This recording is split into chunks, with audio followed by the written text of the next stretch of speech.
కేంద్రంలోని అయ్యప్ప డయాగ్నోస్టిక్ సెంటర్లో టెస్టుల కోసం వచ్చిన మహిళల న్యూడ్ వీడియోను చిత్రీకరించారు. స్కానింగ్ పేరుతో రహస్య కెమెరాలతో మహిళల నగ్న వీడియోను రికార్డ్ చేశాడు స్కానింగ్ ఆపరేటర్. ఇప్పటికే వందలాది వీడియోలు తీసినట్లు తేలింది. తాను తీసిన న్యూడ్ ఫోటోలు, వీడియోలతో బాధిత మహిళలు అలాగే యువతులకు స్కానింగ్ ఆపరేటర్ బ్లాక్మెయిల్ చేసేవాడు. లైంగికంగా వేధింపులకు గురి చేసేవాడు. ఓ మహిళ ధైర్యంగా పోలీసులకు ఫిర్యాదు చేయడంతో అతని బండారం బయటపడింది.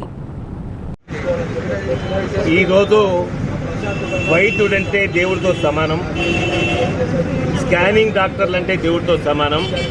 తల్లిదండ్రులకు భర్తకు చెప్పుకోలేని బాధను కూడా ఆరోగ్య సమస్యలకు సంబంధించి డాక్టర్లు చెప్పుకుంటారు. అలాంటిది ఒక ఆడబిడ్డ ఈ స్కానింగ్ సెంటర్కి వచ్చి స్కానింగ్ చేస్తే అసభ్యంగా ఫోటోలు తీసి ఒక్కళ్ళది కాదు, సుమారు 30-40 మంది మహిళలది, 30-40 మందిని ఇవాళ వాళ్ళు బయటపడితే సంసారాలు ఉండవు, కుటుంబాలు ఉండవు, విచ్ఛిన్నమవుతాయి అనే భయంతో కడుపులో పెట్టుకున్నాం. ఇది స్కానింగ్ సెంటర్లలో ఏదైతే షాడిస్టులు ఇది చేసే పని షాడిస్టులు చేశారు. కాబట్టి చట్టరీత్యా వీడిపైన చర్య తీసుకోవాలి, లేకపోతే ప్రజలు తిరుగుబడతారు. మే 6వ తేదీన 1వ పోలీస్ స్టేషన్లో SHO గారికి ఒక కుటుంబ సభ్యుడు దరఖాస్తు చేసుకున్నాడు.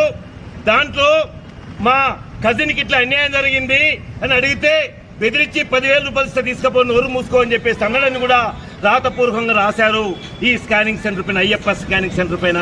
మరి ఆ FIR డాక్టర్ పైన ఎందుకు కాలేదు, అట్లాగే స్కానింగ్ సెంటర్ ఎందుకు మూతపడలేదు అని ప్రశ్నిస్తా ఉన్నాను. అయినప్పటికీ CP గారు చాలా స్పందించారు. వెంటనే IPS అధికారికి ఒక నివేదిక ఇవ్వమని కూడా కోరారు, ఆదేశించారు. అందుకని మేము గుర్తు చేస్తా ఉన్నాం, అడుగుతా ఉన్నాం, ప్రశ్నిస్తా ఉన్నాం.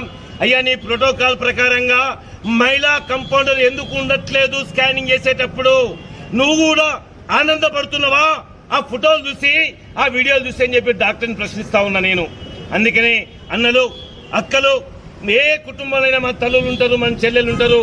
కాబట్టి వాళ్ళకి అన్యాయం జరగకుండా ఉండాలంటే ఇది మూతయ్యాలి.